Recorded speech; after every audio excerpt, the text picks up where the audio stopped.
Welcome you all to Trek Wars. So today's vessels, we'll be looking at the Excelsior class variants. Now these ships existed during the end phase of Captain Kirk's history, and so these are the most powerful ships that Captain Kirk would have ever seen. And with that being said, let's take a look at their stats. Now it's real important when evaluating these ships. When we're looking at the shields, though, we have to understand that this ship is in the 400-meter long size, and there is nothing in the previous generations that even compared to this in the Rift generations. The largest ship was around 323. Now, take into consideration, the larger the ship, the more you have to extend the shield bubble, and it strains the abilities of the shields itself. So these shields aboard these ships are far stronger than what you'd be expecting on, say, like, a standard cruiser and stuff.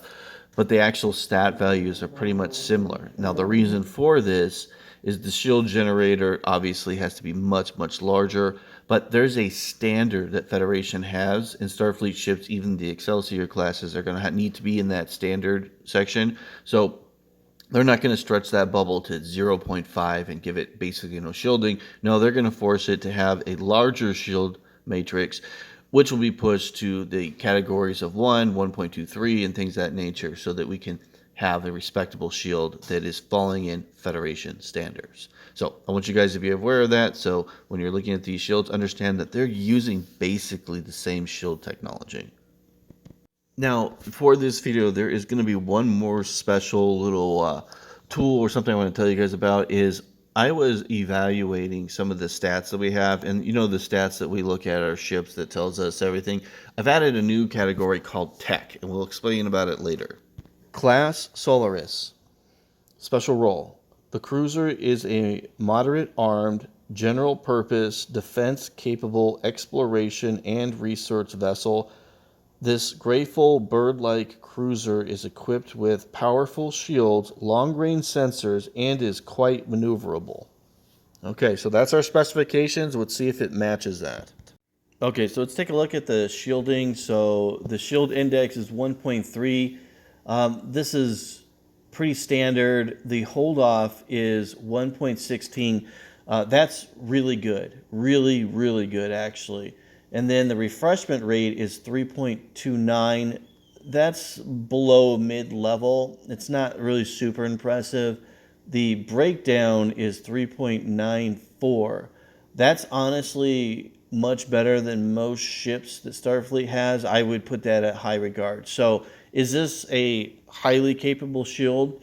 When I first look at it, I'm kind of thinking not so much so, but then when I look at it and I think about it more, I'm like, looking at the hold-off rate, this ship has next to no bleed-through. It's 3 times better with the bleed-through issue. Its refreshment rate is a little bit lower than what I would be expecting, but it's okay, and then its breakdown is actually good. So I would say that this is relatively good shielding. Okay, so the first stat we're looking at is constructed. I see 48. This is relatively large construction. The ECM is 0.99. This is below average. The hull strength is 266,085. Compared to other cruisers of the time period, this is significantly stronger. Its length is 397. This is a massive starship. The crew is enormous at 703, and its cargo is very poor for a crew of that size at 295. Now, I will state other cruisers of the time period, 295 is an acceptable cargo, but not with the crew size that we're seeing here. This is a very poor stat. This is telling me that this ship should be used basically for protection of like a local system, because it's going to run out of cargo quickly. All right, so its impulse is 1.41. For a ship of this size, this is absolutely phenomenal. This thing has probably the best impulse engines of any ship we've seen before. That's extremely maneuverable. That's really surprising, honestly. Its warp power is 1.41, so it's got a really powerful warp engine. Its optimal speed is 5, so it makes the ship, it's fast, and then its max is 7. That's it's a slightly faster than most Federation starships, and then its emergency is 8.45. Not too exciting there. It really shines with really powerful impulse engines. Honestly, really surprising. All right, so we look at the phaser power. It's 0.87. This is far below standards for ships of this generation. That's relatively strange. The phaser banks are 14, and the torpedoes are 4. Now, with 14 phaser banks, this thing has the firepower that the previous battleships and dreadnoughts have. This thing is armed to the teeth and is extremely dangerous, even with a phaser power index of 0.87. So this thing's got a lot of phasers, but their charge rate is lower than expected. All right, so the long range sensors are 0.97. That's below standards, and its short range sensors are 0.95. Those are also below standard. So the sensors on this ship are not very good, honestly, by Federation standards. Now, the shuttlecrafts are 34. Honestly, that's not that much compared to ships of this generation. It's about a mid-level shuttlecraft. So shuttle bay for a ship of this size is not super impressive. Its cost is $267,616. When I compare that to other ships, honestly, this isn't really a bad price. It is expensive, but for what you're getting, this is a fantastic price. So overall, does this ship fit the profile that it's given? I'm pretty much going to say yeah. I mean, its shielding is pretty good. It's not the best, but it's at least decent. All its other stats are really good. And the part that really gets to me is this ship, though its sensors are kind of crappy, whoa, when it comes to maneuverability for a ship that is 266 plus, that is phenomenal. This thing is as maneuverable as a destroyer, and it has the firepower of a dreadnought. So obviously it's going to get an improvement. I mean, this is really good ship, especially for the cost. 100% good ship. Okay, so next in line is the Nectar class. It's considered a dreadnought. The dreadnought is an immense starship capable of mass destruction and is often used to display a show of force in troubled areas. It is equipped with extremely powerful shields and sensors, as well as an extensive ECM system. The vessel can take quite a beating. During military operations, the dreadnought is used as a point assault ship and for mainline defense. Okay, so with that being said, so I'm expecting high stats for weaponry. ECM should be really good, and it says it has really good shield, so I'm expecting all this. Let's check it out. All right, so the shield index is 1.18. That's okay. It's pretty standard. The hold off is 1.32. That's real good. That's impressive. The refreshment rate is 3.76. Like I said, that refreshment rate is not particularly the most impressive, honestly. And the breakdown is 4.52. So that's a really good breakdown. That shield can take a lot of, damages before it could do an ultimate collapse. So overall, I don't think the shielding is that impressive. I was expecting something better. All right, so constructed is 38. ECM is 1.21. When I look at this and compare it to other starships, the ECM is above average, but not particularly that great. The hull strength is, 496,314. That is absolutely a beast. The crew is enormous, 1,039. Wow. The cargo is 1,283. That is fantastic. Wow, that's pretty interesting. So, okay, overall, I'm not impressed with the ECM. Um, there's 38 of these ships. That's relatively high number. Okay, so impulse speed is 1.38. That is freaking really maneuverable. That is a giant ass maneuverable war machine. Warp power is 1.38. That's really high. That's a really powerful warp engine. Optimal is 5, max is 7, emergency is 8.65. Compared to other Federation starships, it's above average. I mean, there are ships that are faster than this. It's a good speed. It's got good speed. All right, so phaser power is 1. That's what we'd be expecting at bare minimum. Honestly, I expect a little bit better, but when you have 16 phaser banks, you can just pretty much do whatever you want. 0 mega phasers, and it's got 4 torpedoes. Now, this thing, without a doubt, this thing is absolutely insanely armed to the teeth. This is a war machine. Okay, so long range sensor is 1.2. That's pretty good. Short range is 1.45. That is fantastic. Short range sensors. Shuttlecraft 76. That's a lot. That is a huge amount of shuttles, and the cost is 499,238. This is the most expensive Federation starship on my graft currently. This thing is absolutely insanely expensive. So I'm looking right now to see if there's anything. There is nothing on my graph that comes close to this. This is the most expensive Federation starship that we have during this time period. This thing is super expensive. All right, so final analysis. So this thing's meant to intimidate enemies, and it's definitely do it. It's got really good stats all the way around. Its shielding is good for a ship of its size. It's got a lot of hull strength. It has an unbelievable amount of weapons, and then on top of that, it's a carrier. So even though it's extraordinarily expensive, I mean the most expensive ship on this list, it's going to pass because its job is to intimidate, its job to bring firepower, and there's nothing that does any comparison to this. And the fact that it's very maneuverable for a ship of its size is super impressive.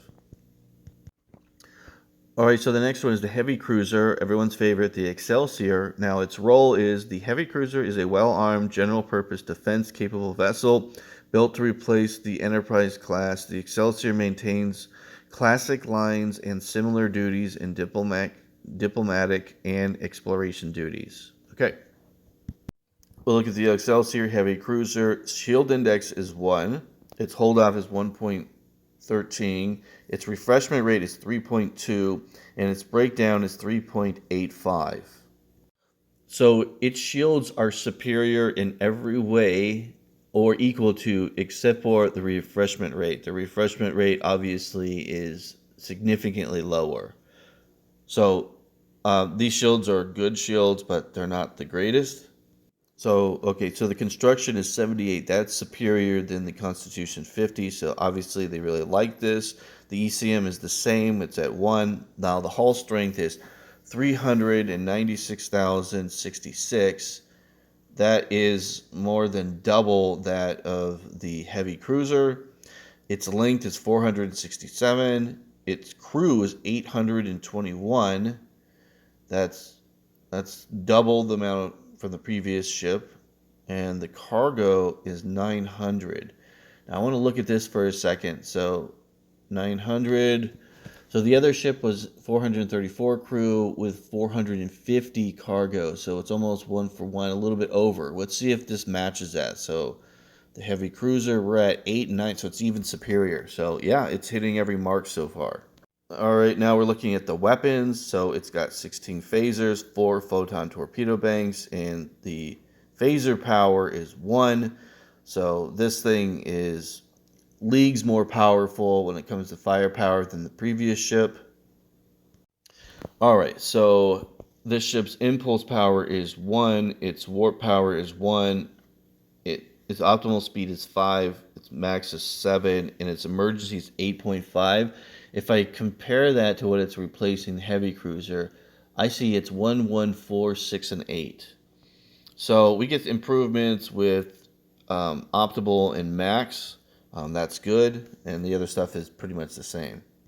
Alright, so its long-range sensors are 1, its short-range sensors are 1, its shuttlecrafts are 35, its cost is 398,422.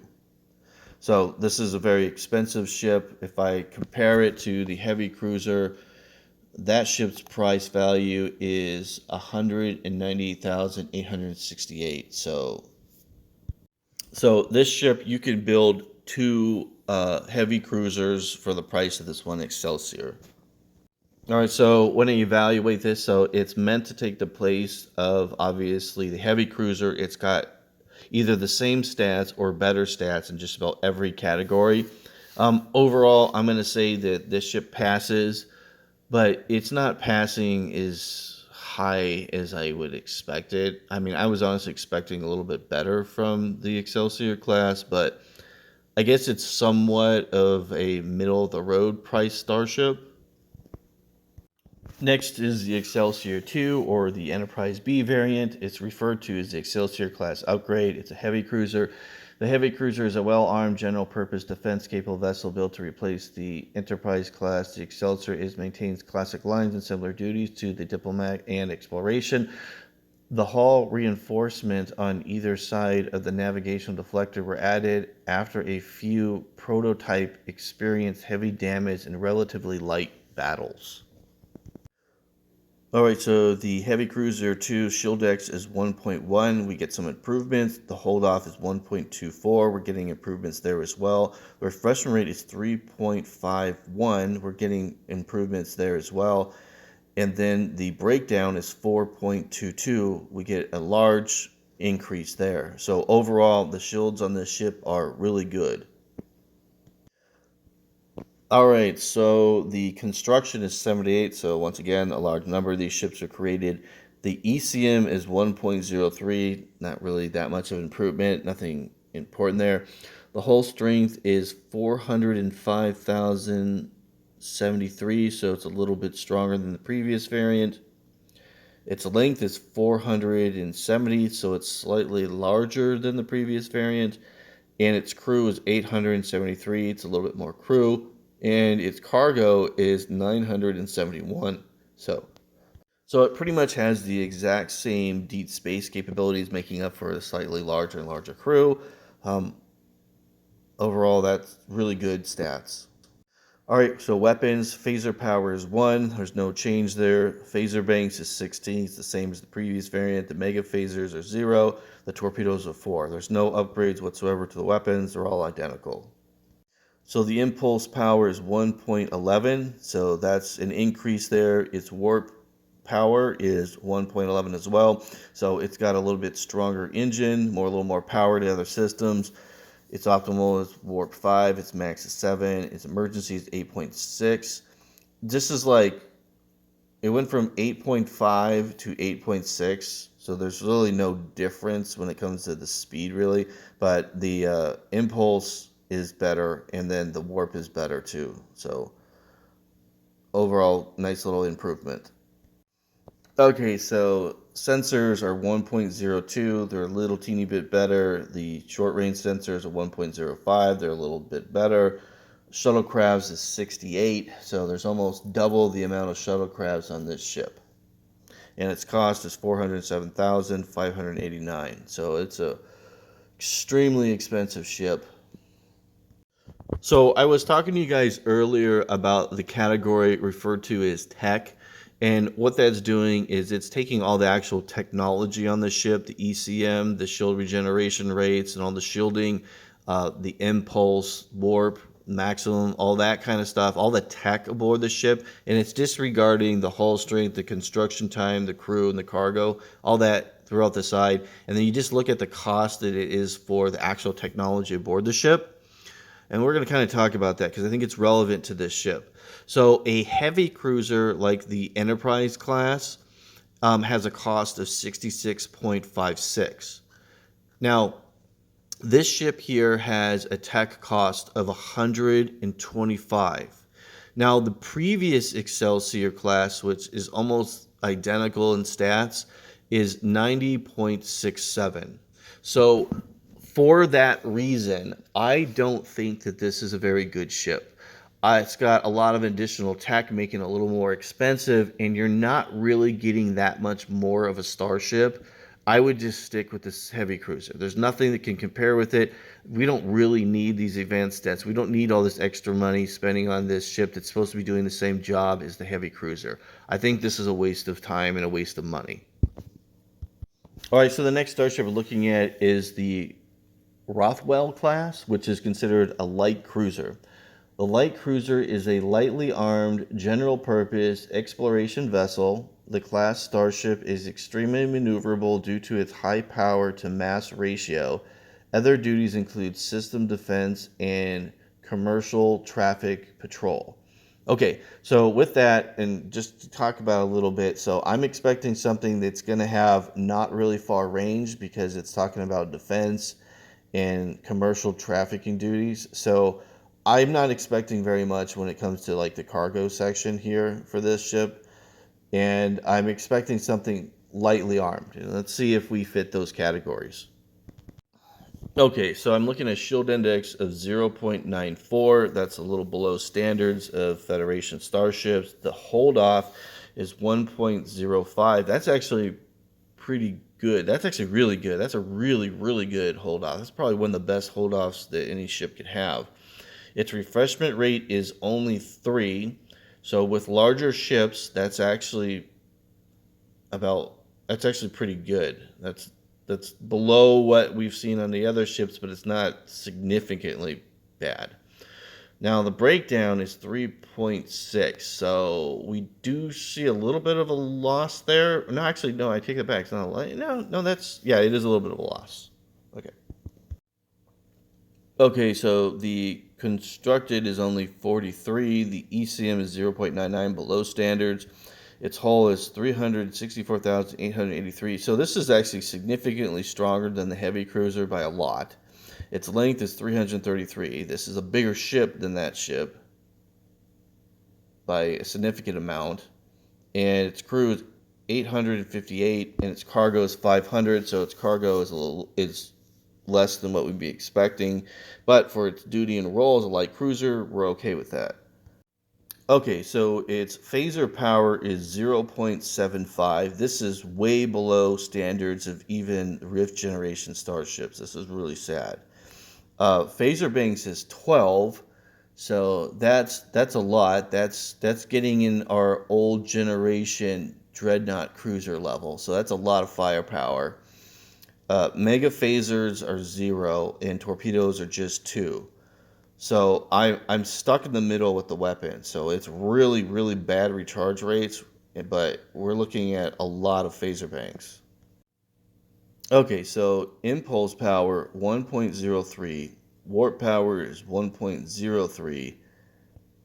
Its optimal speed is 5, max is 7, emergency is 8.3. So that's pretty much almost identical to the other Excelsior class ships. So this ship is way faster than obviously the Enterprise. Its maneuverability and the exert power from its warp core is almost identical to the heavy cruiser, which is honestly not too bad. It's slower than some of the other ships on here, but this ship is large, so I'm going to give this a pass. Okay, so sensor logs are 0.97, or long-range sensors. Its short-range sensors are 0.95. They are slightly below Federation standards. Shuttlecrafts is 35. That's quite a bit of shuttlecrafts for a light cruiser. Its cost is 366,700. That's a pretty expensive starship. So I'm going to be honest with you. Being a light cruiser, I expect light cruisers to be quite a bit of them, and they're designed for short range defense and just doing duties. the stats aboard this ship are not bad, especially for a ship of its size, and it could hold its own in a fight. But it's supposed to do defense duties, and just doing a lot of like civilian crap. And for a ship that's costing 366,000, it's too expensive to be a light cruiser. And the technology aboard of it is 83.61. So it's just too expensive for me. I just think it's kind of almost useless. Now you could build like the Solaris ships for a huge portion cheaper, and they're doing almost the exact same job, and that ship has more tech on it. So I think this is a failure personally. Okay, so the next ship is the Colonel. It's another 3-engine Excelsior variant, and it is referred to as a tactical cruiser. I don't know what that is, and let's find out. So the tactical cruiser is an agile starship capable of massive destruction, interesting, and is often used to deploy a show of force in troubled areas. It is equipped with extremely powerful shields and sensors, as well as extensive ECM systems during military operations. The tactical cruiser is used for point assault and mainline defense. Okay, so obviously this is a war variant Excelsior class. I'm expecting good ECM from what it's saying. I expect good weaponry, and I expect a lot of shuttlecrafts and things because it's being used as an assault vessel. So these are all things I'm going to be expecting with this tactical cruiser, and let's see if it holds off. And I'm expecting good shields. Alright, so the Colonel is a tactical cruiser. Shield index is 1.23. The hold off is 1.38. Its refreshment rate is 3.92, and its breakdown is 4.71. This ship is seeing significant increases in every single category, so its shields are phenomenal. Construction 69, ECM is 1.21, hull is 476,501, its length is 392, its crew is 1,000, and its cargo is 1,252. Impulse power is 1.44, warp power 1.44, optimal speed 5, max is 7, emerging is 8.5. We're seeing significant increases in these categories. This is a very impressive starship.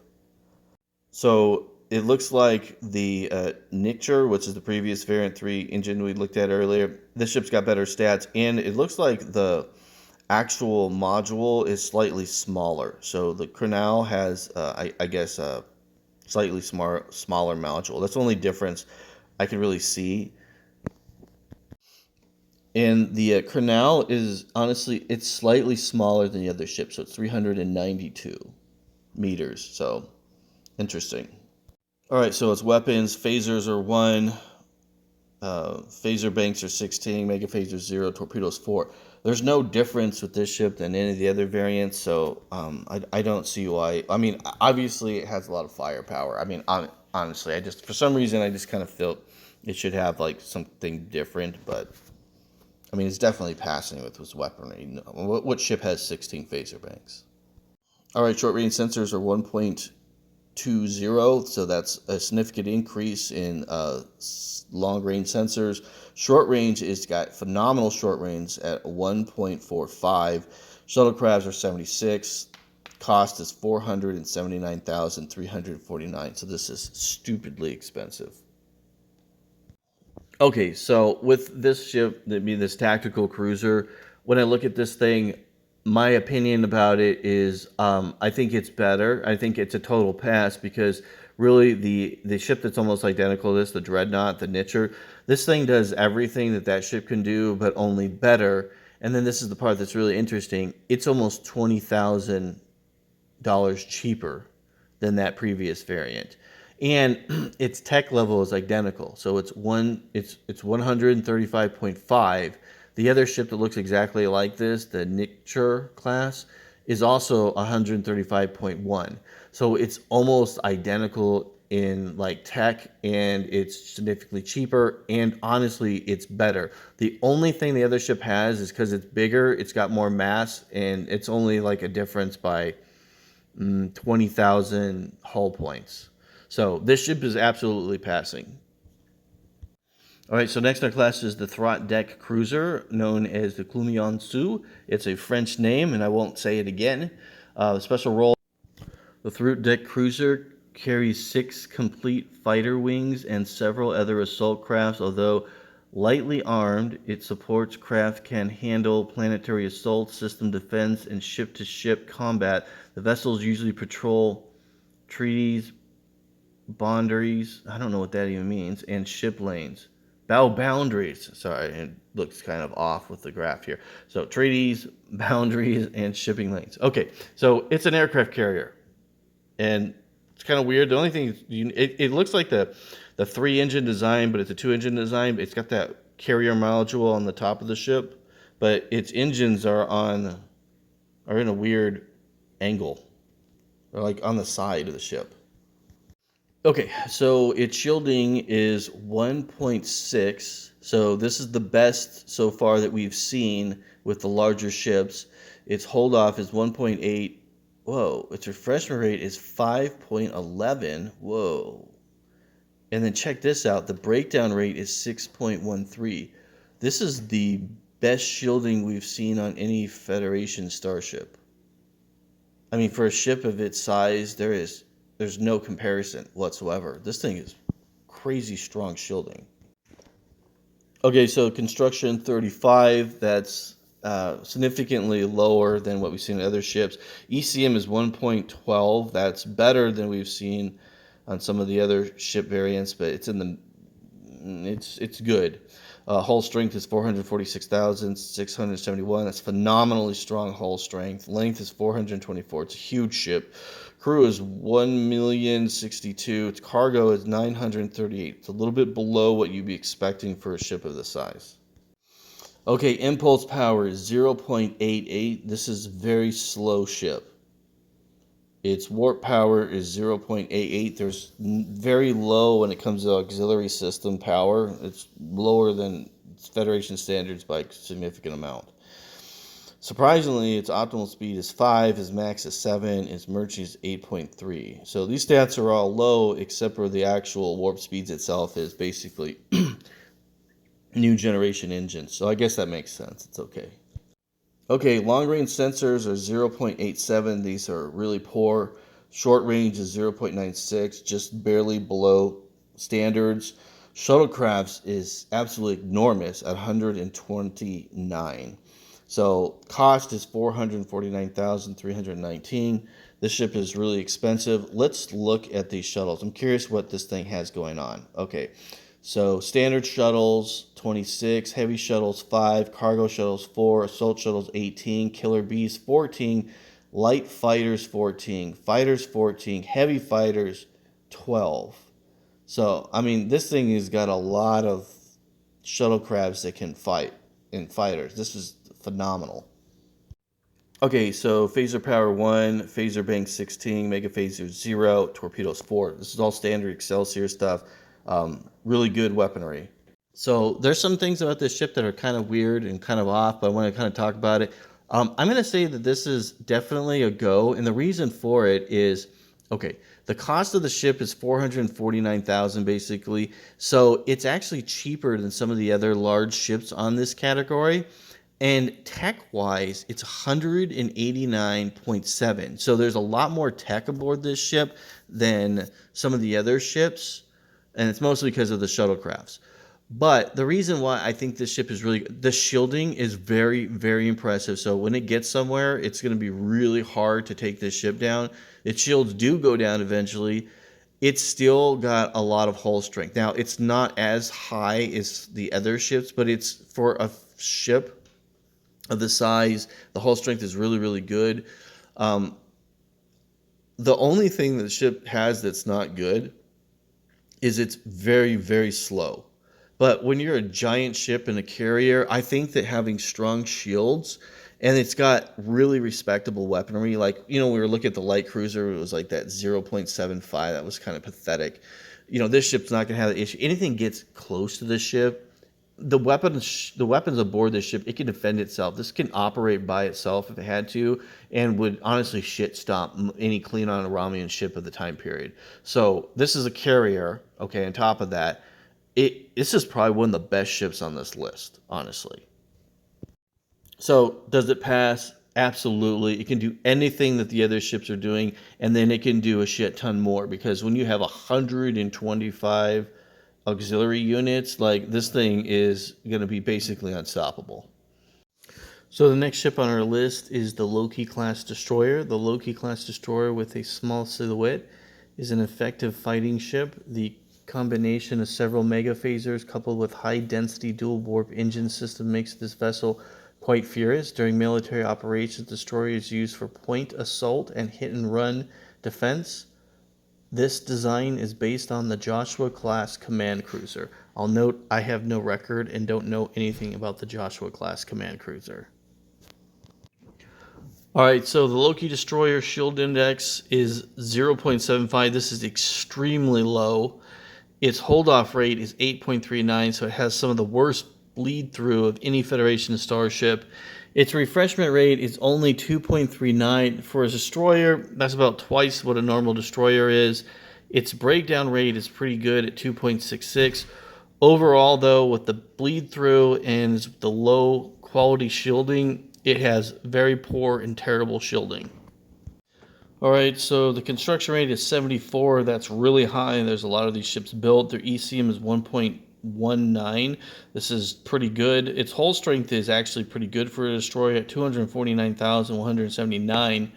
That's actually relatively high. If we were to do a comparative analysis with most of the Federation starships that we see, that's above a heavy cruiser, and that's going into the realms of command cruisers and dreadnoughts. So that's really good. The length of the ship is 349, so this is a pretty huge ship. Its crew is 540, which is relatively large. Its cargo is 316, which is terrible for a ship of this size. Now we look at its impulse speed. It's 1.39. That is phenomenal. Its warp power is 1.39. This is also extraordinarily high. Its warp optimal speed is warp 5, its max is 7, and then its emergency is 8.45. So this is all really, really good stats. Alright, so its phaser power is normal at level 1. Its phaser banks are 6. Now these are all dual phasers, so it's still a decent amount of firepower. Its mega phasers are 2.5 and its torpedoes are 5. So overall, this thing has an exceptionally large amount of weapons and is really dangerous. Now the ship's long-range sensors are 1.12, which is above average. Its short-range sensors are 1.33. So that means it has some of the best sensor systems or short-range sensors of any Federation starships. Its shuttlecrafts are 32, which is really good. And its cost is $250,555. So it's about a mid-range costing starship. Alright, so an overall breakdown, when I look at the tech value of the ship, it's 87.56. Looking at this graph, it's pretty advanced, but it's not extraordinarily advanced. It's pretty good. When I look at the cost of what you're getting, there's a lot of firepower. It's got a decent hull strength. It's very maneuverable. It's got good warp speeds. It's got tons of weapons. The only thing that this ship has that is absolutely terrible is the shielding. The shielding is absolute garbage. It's a destroyer. I would have to say this ship is going to be about a mid-level. I don't really say it's bad. I don't really say it's good. It's just kind of mediocre. Now, if I was to look at a ship that's in the 250,000 range, I'm going to try to see something that would be a comparative analysis based on that. And I would see that so looking at that category in our previous ships, the Comanche and the Sazu, which are assault frigates and attack frigates, would be in the same price value. And personally, I think that you're getting a much better ship from that.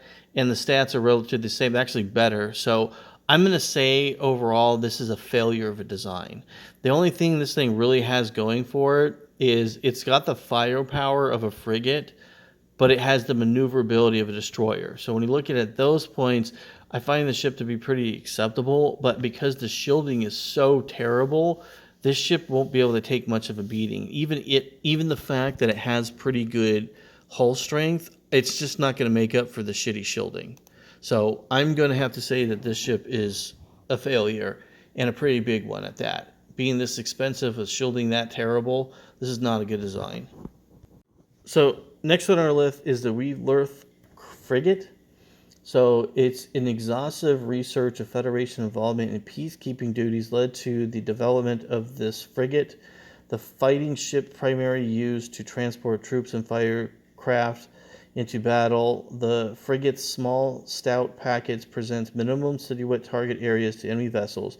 3 megaphasers powered directly off the intermixed chamber provides the vessel with destroyer strength firepower. The frigate is equipped with a medium hangar bay designed to launch and maintain 2 full wings of fighter craft. Troops, doubling a relief maintenance crew, are carried aboard all times and can be used for assault shuttles or combat transports to reach planetary engagements. Okay, so that's a mouthful. So this thing is acting as a carrier, troop carrier, research vessel, in peacekeeping duty. Like the ship is basically supposed to do everything. So there's the thing that doesn't really make a lot of sense to me when it talks about having destroyer strength firepower. Destroyers are less powerful than a frigate, so I don't understand what it's saying there. That doesn't really make sense to me. Leesworth frigate shield index is 0.85. That's still below average. That's not good. Its hold off is the worst the Federation has at 9.54. Its refreshment rate is 2.7, and its breakdown is 3.26. The only stat in here that I would say is good is the breakdown of 3.26. It's not pretty bad. It's pretty mediocre. The refreshment rate of 2.7 is relatively low, especially for a new starship. It's something that's expected to be in combat. As a destroyer, if it was a destroyer, that wouldn't be too bad. But as a frigate, frigates typically have 7 to 9. So this is terrible shielding. All right, so the impulse power is 1.37. That's really good. Its warp power index is 1.37. That's a lot of reserve power. That's actually pretty impressive. Optimal is 5, max is 7, emergency is 8.45. All those stats are really good. It's obviously new generation engines. Those are all fantastic stats. All right, so there are 71 of these ships constructed. Its ECM is 1.21. That's really good. Its hull strength is 287,995. That's pretty impressive for a ship of its size, I guess, at length of 332. It's got a decent strength level. It's a pretty large ship, honestly. Its crew is 645. That's pretty large. Its cargo is terrible at 341. So this thing can't really operate in deep space for very long. All right, so the phaser power is 1.37. That's rather impressive. Its phaser banks are 10. That's also impressive. Its mega phasers are 3, so that's good. Its torpedoes are 2. Overall, this ship has got a lot of firepower. It's got relatively the same amount of firepower as the Loki, except for it's going more in the phaser realm rather than torpedoes. Its firepower is honestly very impressive. All right, so the sensors long range are 1.02. That's just standard. There's nothing great about that. Its short range phasers are 1.23. That's pretty good. Its shuttlecrafts are 62. It's got a cost of 289,505. So this is a relatively pretty expensive starship. Let's take a look at the shuttlecrafts that it carries. So it has, they say 62. Worker bees 2, travel pods 3, aquatics 1, light shuttles 1, standard shuttles 10, heavy shuttles 1, cargo shuttles 1, assault shuttles 23, killer bees 4, light fighters 6, fighters 6, heavy fighters 4. So this thing has got a lot of assault shuttles for planetary attacks, which is pretty good. Okay, so when I look at the designs of this ship, so the shielding is terrible, but all the other stats are all honestly good. So I'm not going to say this ship is bad as the previous variant. The reason why I'm going to go with this is because we know what the primary use of this shit is for, attacking planetary surfaces. So in a combat situation, this ship cannot take very much damage. Its hull strength is relatively high for a Federation starship, but it could give an incredible amount of defensive capabilities to keep itself alive, and then carrying all those shuttles that are going to be used for transporting to planetary engagements. Very few ships have this many shuttles, so it has a niche that I think is useful. So because it's specialty role, I'm going to say that this is a successful design. Now, 839,000 is a very expensive ship. The tech level on this ship is 121.4.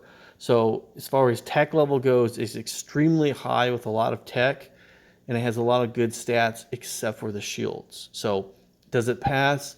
It does. It serves a purpose. It's better than the Loki, which I think serves no purpose at all.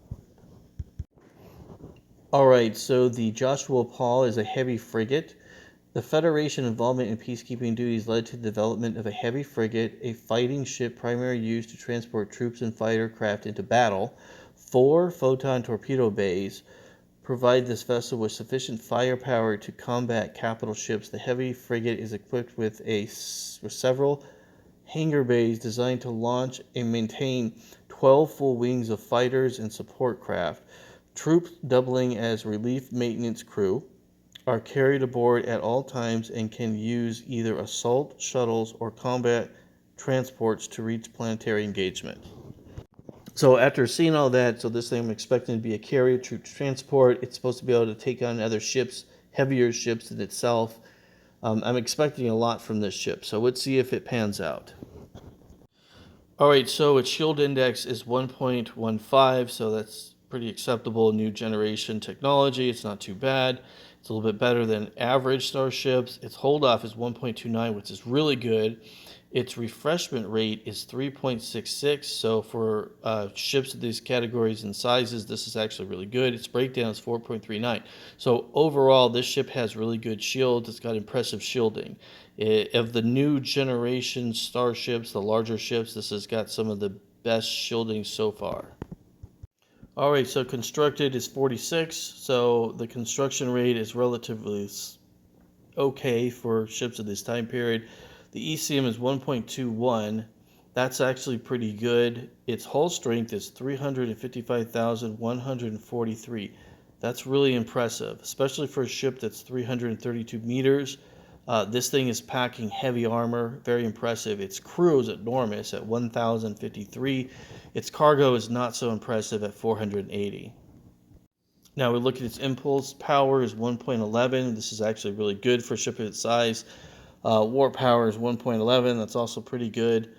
Not as powerful as some of the other ships on this list, but it's still pretty respectable. Its optimal is 5, max is 7, emergency is 8.5. All respectable, very fast for Federation Starship. This new generation engines. All these stats are good. So looking at the phaser power is 1.62. This is absolutely phenomenal. One of the best, if not the best, that Starfleet has for refreshment rates. I think the Orca is the only thing that has better than this. The phaser banks are 10, which is really good. Mega phasers are 4, which is really good. And then torpedoes is 8. So here's some things I want to talk about this. Not only does this thing have 8 photon torpedo tubes, but the photon torpedo tubes, instead of having a rate of fire of 10, it has an SPM of 20.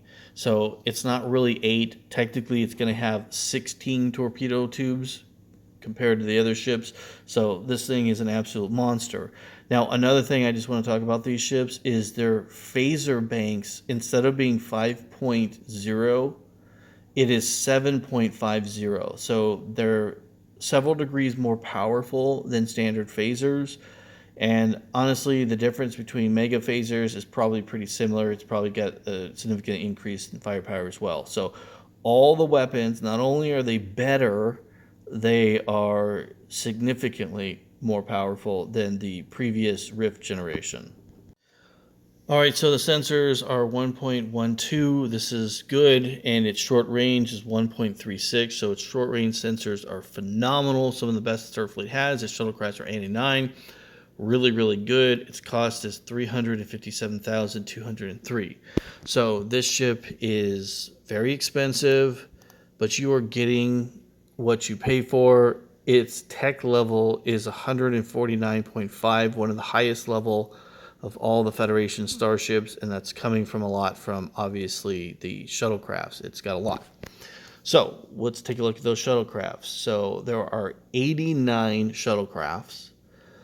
Worker bees 2, travel pods 3, aquatic shuttles 2, light shuttles 0, standard shuttles 13, heavy shuttles 2, cargo shuttles 2, assault shuttles 41, killer bees 6, light fighters 6, and fighters 6, and heavy fighters 6. So this thing has got a phenomenal amount of firepower coming from auxiliary craft. It is great for attacking planets. Absolute gold star with this thing. Yeah, so this thing is basically like the Akira of its time period. This thing is just blistering with torpedo technology and is able to give a lot of long-range firepower. Now, even though its shielding technically is, for a ship of its size, real good, other ships have much better shielding. But it doesn't really matter to me for this, because if you're a long-range torpedo support vessel, we don't really care. Your shielding can be subpar, I mean, which it's not. So overall, there's nothing wrong with this ship. It's got great stats. I don't know why they built more of them. They should have built more of these ships. So I just realized this halfway through the video, and it's too long to go back and fix, guys, so I apologize. So the technology level is there's an increase, and so all phasers that were from the previous Rift generation is 5.0. Everything that's Excelsior variant, all phasers are 7.50.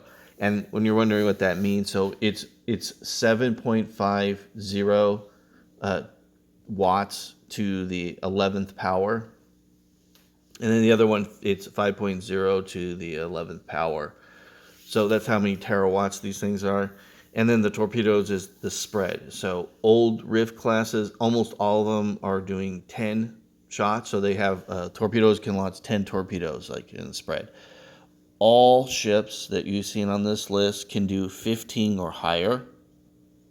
And then the mega phasers, it went from 2.6 to 3, which isn't that significant of an increase, but I just thought I would let you guys know.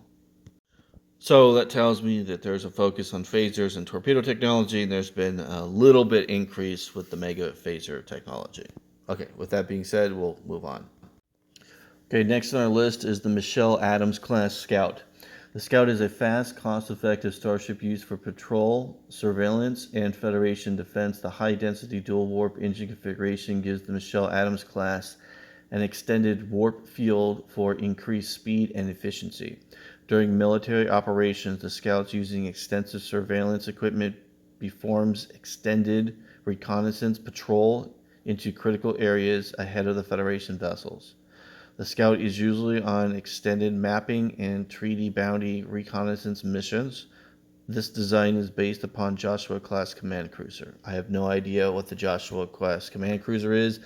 The only thing I see is the Joshua Paul, and it is not the same.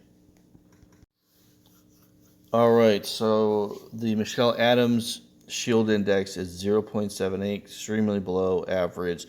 The hold-off is 8.75. It has terrible shielding. Its refreshment rate is 2.49, which is not good. Its breakdown is 2.99. That's better than average ships, but overall low shielding. A huge number of these ships are constructed, 98. Its ECM is 1.1, which is above average and pretty good for a starship. Its hull strength is 266,009. So overall, it's stronger than most Federation starships, cruisers of the time period. It's still pretty good stats. Its length is 347 meters, so it's a pretty big ship. Its crew is 525. Its cargo is 386. That is far below standards for something that's a deep space exploration scout ship. That's not very good. Alright, so its impulse power is 1.30, which is very impressive. Its warp power is 1.30 as well. This is definitely in the higher tiers of Federation starship. Not the highest, but it's better than most ships the Federation has when it comes to power output. Okay, optimal speed is 5, max is 7, emergency is 8.3. It's in that higher tier group, so the speed is all good, just like all the other Excelsior variants. All right, phaser power is 0.37. This is probably the worst refreshment rate of any Federation starship. Its phaser banks are 6, mega phasers are 0, and its torpedoes are 2. This thing is standard Rift class armaments, but with really pathetic output abilities. All right, long range sensors are 1.56. So these are phenomenal long range sensors.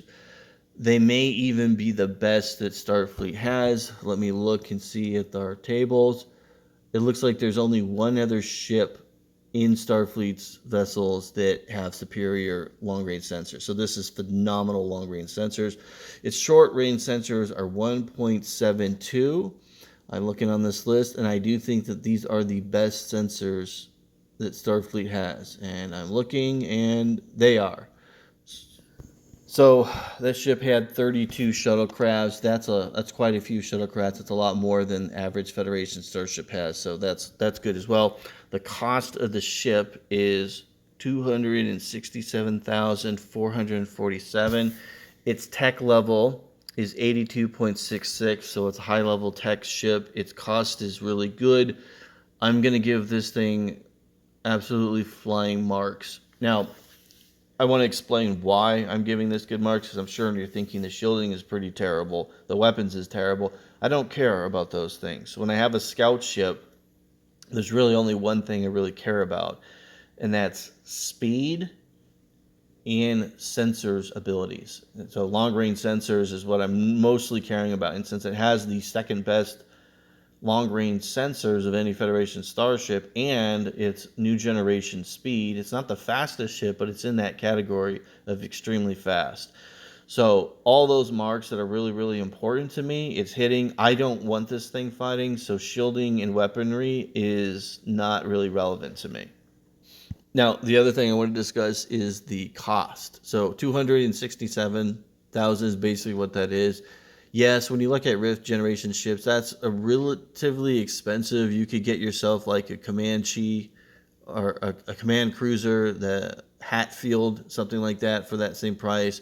You could get the Comanche assault frigate, but we're talking about new generation starships. It's a 347 meter long starship. That's huge, and its cost is only 267. So for that price tag for a ship of that size, that's really good. Okay, so next is the Agnagoras class transport tug. So the Agnagoras class transport tug is one of the Federation's most widely used supply line vessels. Starfleet in particular depends upon the reliability of this vessel since it spends the least amount of time of any starship in port. Even when compared to deep space exploration vessels, the transport tug has additional staterooms to accommodate passengers. This vessel is capable of transporting 4 containers at a time and up to 8 containers, though the use of container warp extenders is needed. Okay, so it's an Excelsior variant, and it's a tug ship, and it's designed for deep space tugging. So that's the only criteria that I'm going for. Let's see what we've got. So instead of saying the name, I'm just going to call it the transport tug. So shields are index is 1.4. That is, well, actually it's 1.40, but that's better than most Federation starships right off the bat. That's really good. Its hold off rate is 1.57, so this thing's got really powerful shielding, very little bleed through. For the new generation starships, it's not as good, and the refreshment rate is 4.47. So that's even better than the other large ships. So let's look at the breakdown is 5.37. This thing's got really, really powerful shielding. This is probably the best shielding that we've seen. No, I take it back. The through deck cruiser has got the best shielding of the new generation. But yeah, this is phenomenal shielding. Okay, so constructed 100 of these starships are constructed. That is an insane amount. The ECM is 1.12, so it's got better ECM than most Starships. Its hull strength is enormous at 324,422, so that's a really puff ship. Its length is 387, so it's a massive ship. Its crew is enormous at 859,000. The ship itself cargo is only 386. That's surprisingly low for a Starship. I would be expecting something better. But, I mean, it is a tug ship, so they can rely on the supplies, I guess. So, I guess I'll let it go. Alright, so the impulse speed is 1.22. That's really good. The warp power is 1.22. So, these are all good stats overall for Federation Starships. They're a little bit lower than what we expect for new generation ships, but it's impressive. The optimal speed is 5, the max is 7, the emergency is 8.2, so it's a very fast ship. These are all good stats. I really like this. Alright, so taking a look, its phaser power is 0.62. That's below Federation standards. The phaser banks are 10, which is a lot. Its mega phasers are 0, its torpedoes are 2. These are all good stats. And when I'm looking at its sensors, its long-range sensors are 0.87. That's very much below standards. The short-range sensors are 0.98. That's slightly below standards, but it's not too bad. And then the shuttlecrafts are 35, which is pretty good. Now, the cost of this ship is really high at $326,240, so this is an expensive tug. Tech-wise, it's 86.04, so it's mid-level tech, expensive, but overall, it's a really good tug. All right, now, I don't know if I've talked about tug ships in previous videos, but comparing this to other tugs, it's a little bit less than twice the price of other tugs, like the best tugs. So we have heavy tugs, light tugs, and just some standard transport tugs. Those ships are very cheap, and their stats are all relatively low. But one thing that they do show is it's a common thing for the phaser power to be low than what we expect. Its shielding is usually pretty good, so it's a deep space tug. Now, tugs need ships to protect them, right? Except for the heavy transport tug. That thing has, standard weaponry that other ships do. And this is the same thing going on with this ship here. So a ship of this size with strength level shielding it has, and even though its weapons don't charge very fast, it's still got 10 phaser banks. So basically, no pirate is going to be able to do anything to this ship. And if you're attacking supply lines, especially deep space supply lines, you're going to have, if you're Klingons or you're Romulans, you're going to have a lot of destroyers or cruisers, multiple cruisers of their caliber, in order to take this ship on a one-on-one. Now, if this tug is being escorted, let's say by a couple of destroyers, this tug could operate as a command center. So it's got, pretty decent ECM. It's got not the best, like, long-range sensors, but once it gets up close for combat, it's, 0.98 is acceptable. It's got, standard, targeting sensors, short-range sensors. And even if the shields, once you do get the shields down, which is going to be hard to do, the ship still has a lot of hull armor. So overall, it's a fantastic idea for Deep Space Tug. I give this high marks, and I see why they built so many. So here's all the stats. You can pause it, take a look at it yourselves. I just want to talk a little bit about some of the stats, comparing only to the other Excelsior variants. So overall, I think the best for budget, tech, and then power and everything, I honestly would go with, I would think just the Excelsior itself. I mean, the only thing the Excelsior has that's not good is that its impulse power is lacking, but it still maneuvers at a cruiser level. Some of these other ships are a little bit better, but you're paying for a lot in tech and in cost. So it's a really good ship. The Solaris cruiser for $267,000 with a tech level of 88.47. Really impressive. That's a really, really good ship. They've really done really well with that. I don't think the Loki is particularly that great because of the shielding situation. The same thing the shielding is just really terrible with the frigate and the scout ship. The reason for this, they've put a low caliber shield on here, and it's just absolutely stretching it to the max because these ships are like 349 meters, 332 meters, things of that nature. So they're significantly larger than previous Federation starships. And so that's why we have such poor shielding on these ships, is it's kind of a budgetary reason. Firepower wise, these ships are all phenomenal. There's really nothing to complain about them, especially with the Loki. I mean, 6 phasers, 2.5 mega phasers, and 5 torpedoes that can fire 15 shots each is an incredible amount of firepower. So there's no complaint with firepower with the next generation Excelsior class variants. I like the tug. Everything seems pretty good. So the best shielding is the through deck cruiser. Okay. And then when it comes to weaponry, almost all these ships are tied.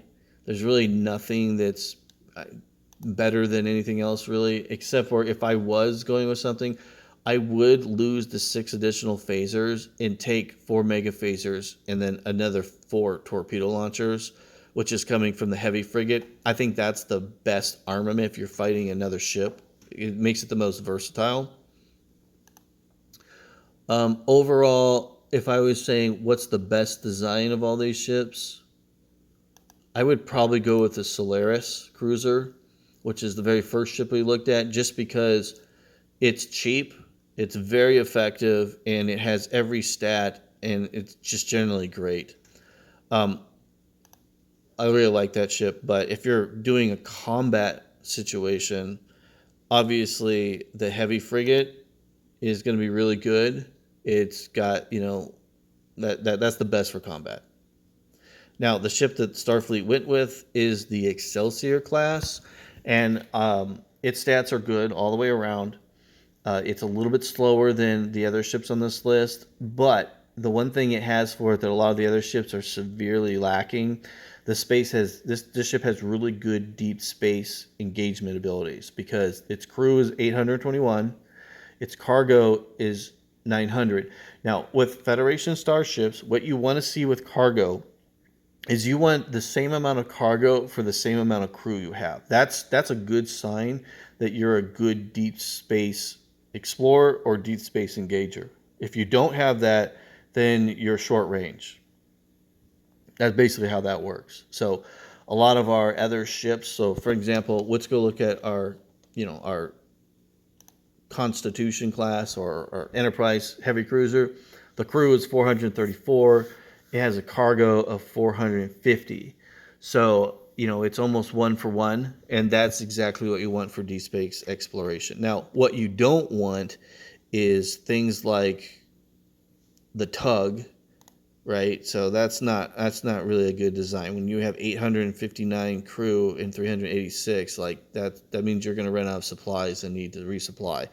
Now, the tug ship can stay out there for a really long time because it's carrying tugs and supplies itself. It can just cannibalize those supplies, I guess, but that's not really good. Now, the ship that I really like, the Solaris, that thing's not going to be good at deep space. It's going to be really good at going from territory, protecting borders and stuff. It's a good border protector, but it does have heavy crew, and that's probably not the best. So is the Excelsior... All right, so my opinion, I think the original Excelsior is the best. So this is the heavy cruiser. I think that because it's slightly cheaper, it's going to be better at long range, and it has all the same stats of the other ships that are in this category that are large capital class, dreadnoughts and cruiser 2s and everything else. It's got the same firepower. It's a little bit less maneuverable, but the ship's so big, I don't really care. And it's a little bit cheaper. So I like all that stuff. So that's why I think this is the best ship on the list. If I was picking one ship that I'm going to be mass producing, that would have been my pick. What's your pick and why? If you don't mind making a comment, I really like that. And this is a special video. I'm not normally going to make videos an hour long. This is a special occasion, and I hope you guys enjoyed it. I want to thank all you guys for subscribing to Trek Wars. And I will be making some other videos about the Klingons shortly. And if you guys are looking at the manual and you're noticing that there is a lot of ships that aren't on this list, this is only Excelsior class starships. That manual, which is the Type 3, there's all kinds of cargo ships and things of that nature. I don't really think you guys are that interested in learning about cargo ships and tugs. If that is something you guys do want to know about, I will make those videos, but I just don't think you guys care about that stuff. Thank you for watching Trek Wars. If you like this material, please subscribe and make a comment. And with that being said, victory is life.